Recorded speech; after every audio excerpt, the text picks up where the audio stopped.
I had been living with back pain for more than 20 years. It started as a simple discomfort, a strain that appeared every now and then after a bad movement or poor posture. But over the years, that small ache turned into a constant presence, a silent shadow that accompanied me in every step, every sleepless night, every moment I tried to do something as simple as bending down to pick something off the floor. I tried everything: medications, massages, injections, exercises recommended by physical therapists, alternative therapies, and creams with names that promised immediate relief.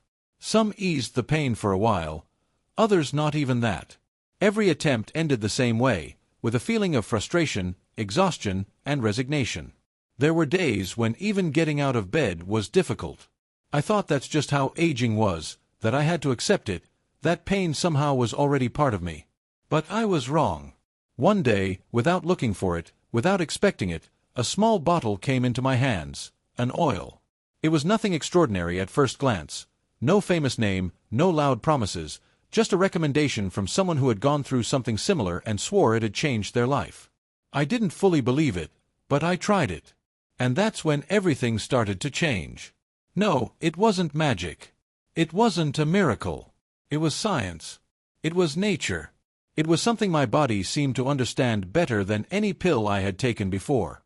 The most surprising part, it only took me 3 nights to notice the difference. Today, after decades of living with pain, I can say something I never imagined: I feel free. I'm not here to sell you anything. I just want to tell you what I lived through. Because if you are also suffering, maybe this story can give you hope that, like me, you thought you had lost forever. But before telling you everything in detail, I want to know something about you. How old are you, and from where are you listening to me? Tell me in the comments. I want to know you because I know I'm not alone in this. The pain started in the lower back, right where the ribs end and the weight of the body begins. At first, it was a small sting, an occasional discomfort that appeared when I stood for a long time or made some unexpected effort. Nothing serious, nothing that justified a doctor's visit. I thought it was a normal part of age, work, and the passing years. But it didn't go away.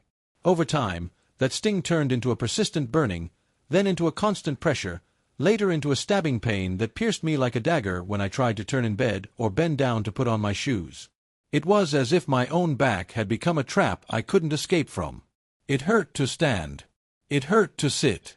It hurt even when doing nothing. Sleeping became a battle. No position was comfortable. I woke up every few hours, changing sides, searching for relief. When I finally managed to sleep, I woke up more tired than the night before. I started to walk hunched over, to move slowly, to stop doing things I used to enjoy, just to avoid that pain that seemed to mock me at every step. I remember one afternoon when my granddaughter asked me to pick her up. She just wanted a hug. But the fear of pain was stronger than the desire. I just smiled at her and told her it was better if she came into my arms. That was one of many small defeats I lived through because pain not only affects your body, it also changes you inside. Over the years, I began to lose spirit, to say no to family gatherings, to skip walks, to stay in bed longer. Not because I wanted to, but because living with pain takes away your desire to live fully. It steals your energy, your motivation, even your hope. And no one really notices because you learn to smile with a broken body. You learn to hide it, to keep silent, to keep going as if nothing were wrong. But inside, you know you are not the same anymore. The worst part is that you get used to it. Pain becomes part of you, like a shadow stuck to your back. There comes a moment when you no longer remember what it was like to move without that constant sting, what it was like to wake up without stiffness, what it was like to live without fear that a wrong move would ruin your whole day. I lived like that for years. I thought that was my destiny, that's what aging was like, that there was nothing else to do but accept it and learn to live with that silent evil. But that resignation was the biggest mistake of all. When the pain became unbearable, I started looking for solutions. At first, it was just pills, paracetamol, ibuprofen, naproxen, what anyone in my situation would have done. At first, they worked, at least for a few hours. But over time, the body gets used to them. What once relieved now barely dulled the discomfort. Then came the creams, cold gels, menthol ointments, creams with hard-to-pronounce names recommended in TV ads or by well-meaning acquaintances. Some gave a momentary feeling of relief, Others did nothing but leave my back damp and a menthol smell on my clothes. Then came physiotherapy. I visited clinics, received heat treatments, did stretches, and was given exercise routines to do at home. I tried everything with faith. I followed instructions. Some weeks I felt slight improvement, but I always ended up back at square one. The pain never fully left. It was like a persistent presence lurking, ready to come back stronger when my guard was down. I saw doctors, many general practitioners, spine specialists, rheumatologists. Some were understanding, others looked at me as if the pain was made up. They did X-rays, MRIs, tests, and it was always the same: wear and tear from age, chronic inflammation, hernias that don't warrant surgery. I received prescriptions with new names: diclofenac, celecoxib, tramadol, each with a list of possible side effects that made me doubt more than trust. And the side effects arrived: nausea, dizziness, constant fatigue. Once, I even ended up in the emergency room due to a stomach bleed caused by one of those medications. They told me I had to be more careful, that I couldn't take anti-inflammatories for so long. But then what was I supposed to do with the pain? Endure it? Some doctors offered me infiltrations, injections directly into the spine, expensive, painful, and with uncertain results. I did it twice. The relief lasted just a few days. Then the pain came back as if it had never left. I remember leaving that last appointment with a mix of anger and hopelessness. I felt cheated by the system, as if my problem was just another file, not a life limited by suffering. There was a day I sat on the edge of the bed and, without saying a word, silently accepted that I would live with pain forever, that no one would truly help me, that maybe the rest of my years would be marked by this silent, daily, exhausting battle. I thought that would be the rest of my life. The worst part is that when you reach that point, you stop searching. You stop believing. You get used to suffering as if it were just another part of your body. As if your back hurt just because and there was nothing to be done. But it wasn't true. I just didn't know it yet. The day I first heard about that oil was by chance. An old friend, Martha, called me after a long time. We had lost contact since she moved to another city, but our conversation flowed as if no years had passed. At one point, we talked about health, as often happens at our age, and I mentioned my back without much hope. It was more of a habit by then, like complaining about the weather. But she stayed silent for a few seconds and then said, "I was the same for years until I tried an oil recommended by a naturopathic doctor. You won't believe it, but it helped me." I admit I didn't believe her. I didn't say it out loud, of course, but inside I thought the same thing I had thought many times. If something so simple worked, everyone would know. It would be in the news. Doctors would prescribe it. An oil for something that even painkillers couldn't control? It sounded too easy, almost naive. But there was something different in her voice. It wasn't empty enthusiasm. It was certainty. She sent me a link to a video explaining how to use it with testimonies from older people. She also sent me a photo of the bottle. It looked homemade, without a big brand behind it. No big promises, just a simple label with the names of the ingredients, all natural. Eucalyptus oil, rosemary, arnica, and something called essential turmeric. I saved it on my phone without much thought. But the next day, after an especially hard night, I looked at it again. And something inside me, maybe desperation, made me say, what if it really works? I got the oil on recommendation from a local herbalist. The bottle was small, made of dark glass. When I opened it, the smell surprised me. Strong, but pleasant, a mix between forest, mint, and damp earth. The texture was light, not greasy like many creams. It absorbed quickly, but left a soft warmth on the skin, like a warm hug right where the pain was. That night, I rubbed it on my back for the first time. Just a few drops with slow movements, following the video's instructions. I went to bed without high expectations. I didn't expect miracles. I just wanted to sleep without the pain waking me up in the middle of the night. And what happened next was the beginning of something I still find hard to believe.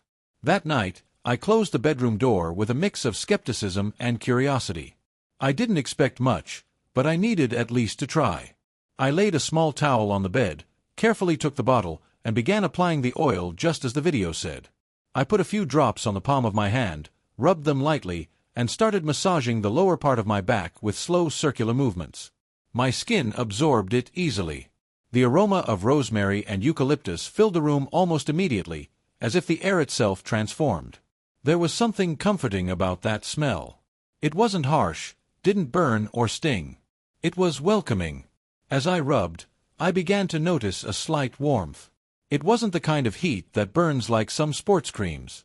It was different, more like an inner warmth, as if the muscles were starting to relax without me having to do anything. For the first time in a long time, I felt my back wasn't resisting, but releasing. After the massage, I lay down slowly as usual, expecting that stabbing pain that usually came as soon as my body touched the mattress. But this time, it didn't come. I settled on my side, placed the pillow between my legs, and waited. 10 minutes passed, then 20. I closed my eyes, and I fell asleep. I didn't wake up at midnight like I usually did. I didn't toss and turn looking for a less painful position. I didn't count the hours until the sun came up. I just slept. A deep sleep without jolts, without interruptions, like I hadn't in years. When I opened my eyes the next day, the first thing I did was stay still. I wanted to check if the pain was still there. I expected the usual stiffness, that first movement that always hurt more than the rest. But it wasn't like that. I sat up with ease. I stood up.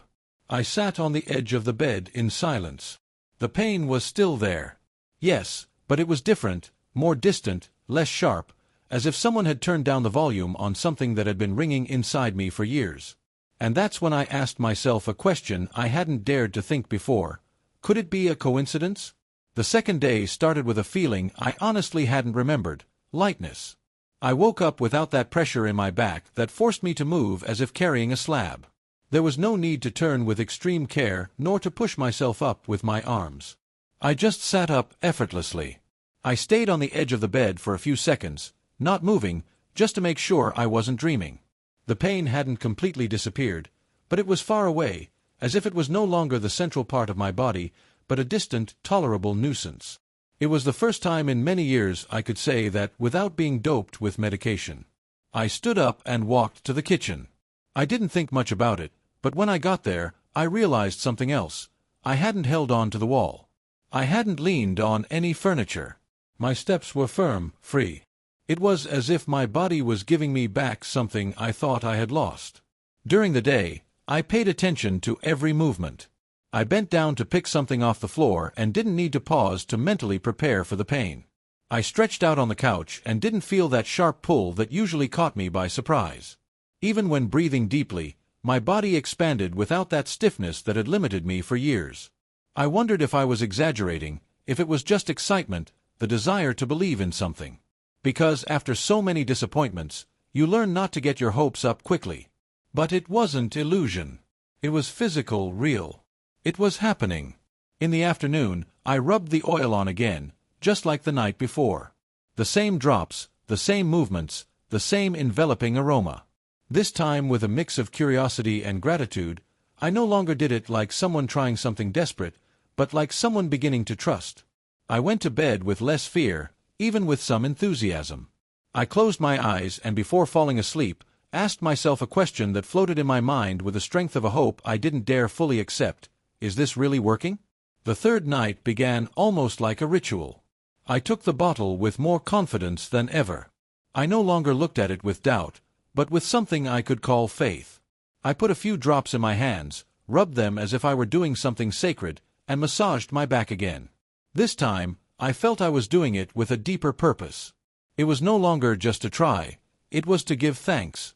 That night, I slept like I hadn't in decades. Without interruptions, without waking up every 2 hours because of pain, without moving as if the bed punished me with every turn. I slept deeply. When I opened my eyes, it was already daytime. The light came through the window. The silence in the house was different, lighter, calmer. I got up and stood up in one motion. It didn't hurt. I expected something to stab, something to complain in my back as always had happened. But no, I walked to the kitchen with firm steps, not slow, not hunched, and there I understood something. The pain was gone. I went to the garden, watered the plants, bent down to pick some dry leaves off the ground. I did it without thinking, as if I were young again. And right then, seeing my hands touching the earth without my body protesting, I felt tears welling up in my eyes. I cried. I cried like a child.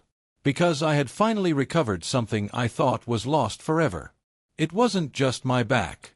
It was my life, my autonomy, my freedom to move without fear, to breathe without stiffness, to exist without pain. I remembered all the times they told me I had to get used to it. All the vague diagnoses, all the prescriptions that didn't work, all the days I felt living was a battle I was slowly losing. And I asked myself with a mix of relief and anger, why didn't anyone tell me about this before? I'm not saying it's a miracle. I'm not saying it will work the same for everyone.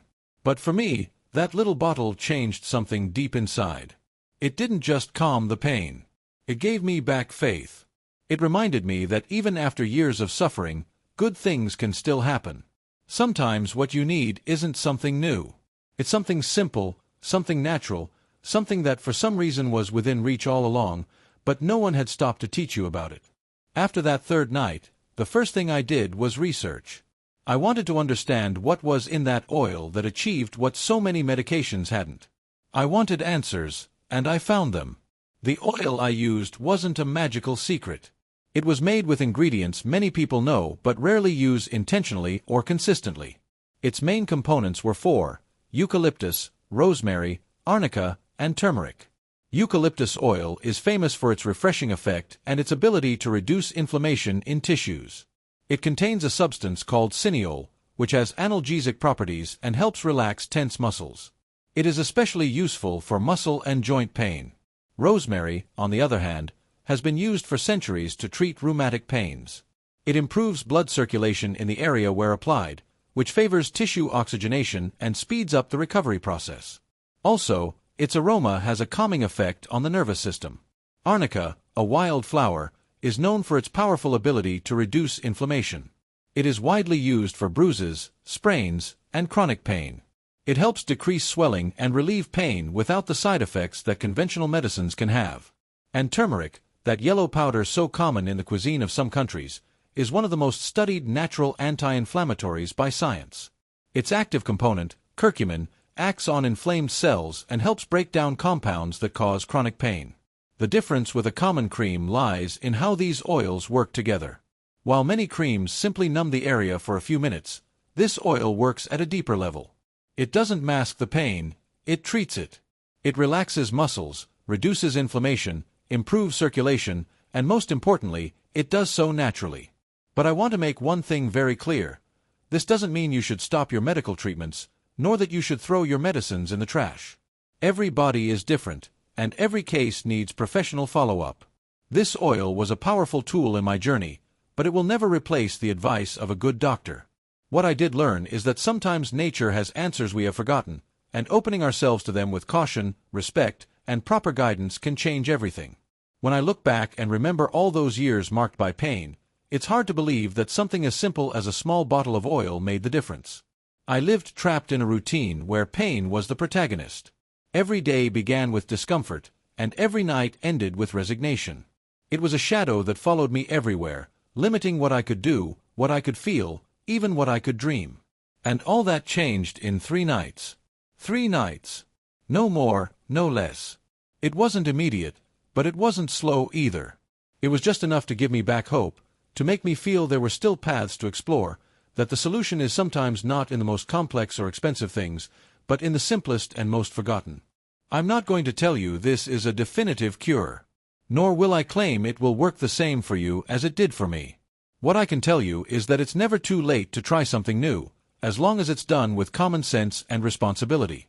If I had closed myself off to the possibility, if I hadn't listened to my friend that afternoon, today I would still be waking up with a numb back and a tired heart. That's why, if you are also living with pain, I encourage you to try. But try with judgment, research, consult your doctor, observe how your body reacts. You don't need to change your life overnight, but you can take small steps that bring you closer to feeling better. And if you decide to use a natural oil like the one I tried, make sure the ingredients are quality, that it doesn't have unnecessary chemical additives, and that it's not a cheap imitation. Because yes, when something starts working, the opportunists appear too. Be careful with counterfeits, exaggerated promises, and those who only want to sell without caring who they hurt. And above all, remember this: no external remedy will be enough if inside you have already given up. Change begins with the decision to believe that it's still possible to feel good, that your age does not define your quality of life, that your pain doesn't have to be a sentence. I took more than 20 years to find something that helped me. But I found it. And if through this video I can help you even just to take that first step, then this whole journey will have been worth it. So tell me, do you also suffer from back pain? Have you tried any natural remedy that worked for you? Tell me in the comments. I want to know your story because maybe together we can discover new ways to heal. And if this video helped you, if you felt these words resonated with you, I ask something very simple. Share it with someone who needs it. Maybe that person is also waiting for a sign, a friendly voice, an opportunity to start living without pain. Thank you for listening to me until the end.